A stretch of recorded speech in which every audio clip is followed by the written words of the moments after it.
If you ever worked on a diesel, you'll know how much carbon buildup they have in the intake ports. Now this is a BMW X6, and I've just taken the intake manifold off because it's got a swerve fault. I wonder why, but this is not even the best part. Look at this.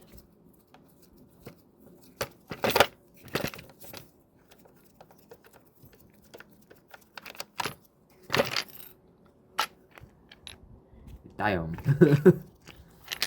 It's literally that's so we're replacing it with a brand new one.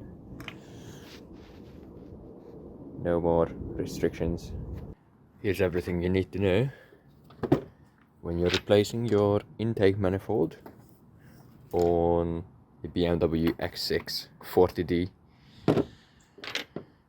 So here's all the items you need to take off. You'll start by taking the cover off air filter box, which is just held in by 2 clips.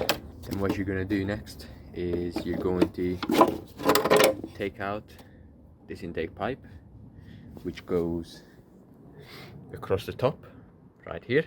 You'll need to take out a T30 bolt. Then next up, you can take this pipe out right here.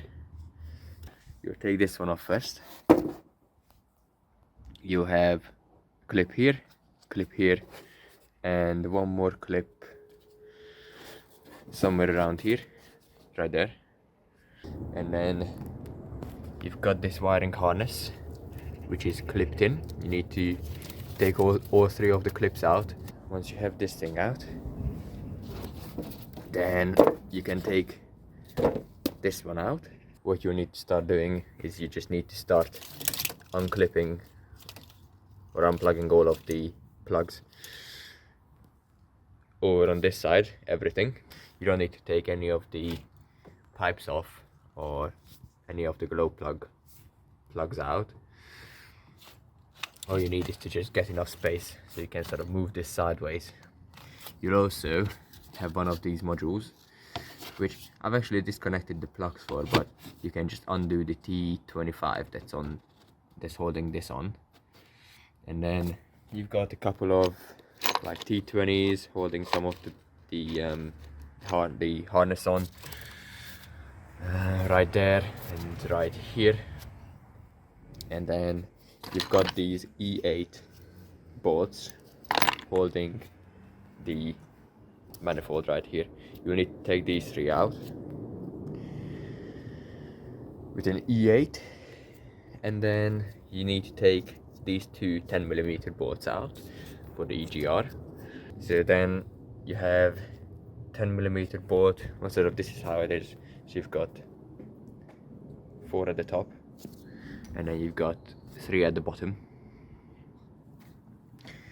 And then just sort of, I think there's a vacuum line that goes right here, and then you've got a couple more plugs back there.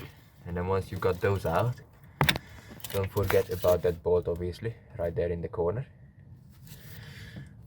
Then once you have that out, you can sort of move this over to this side and then start wiggling the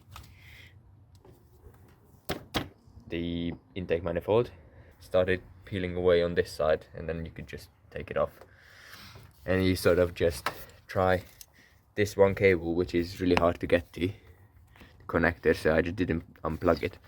This one you would just sort of need to, because this is going above it. So what you do is, once you've separated from here, you sort of just tug it underneath, and then you can just pull the intake manifold out this way, obviously. And then refitting is just the opposite, and we're going to do that real quick. Manifold is back in, all the bolts tightened.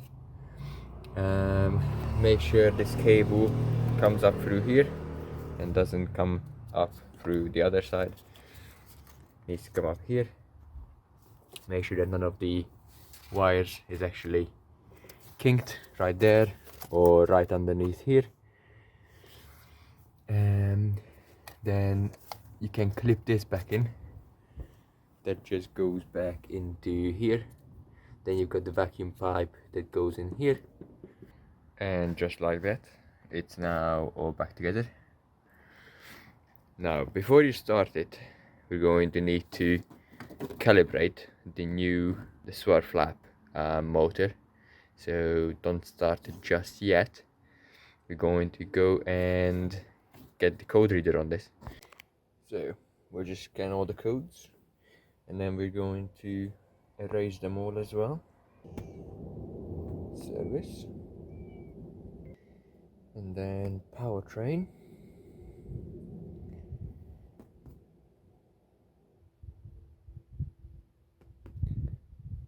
reset adaptations, and then air mesh system, and then swirl flap, that's what we replaced. So we're going to go F2,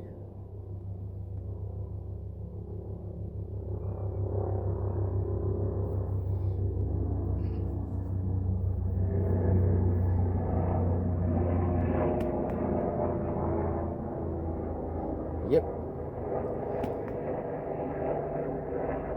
and continue. And then what we'll do is we'll turn the ignition off, and then we'll let the car go into sleep mode. So we'll lock the car, leave it for a couple of minutes, and then we'll take it for a test drive.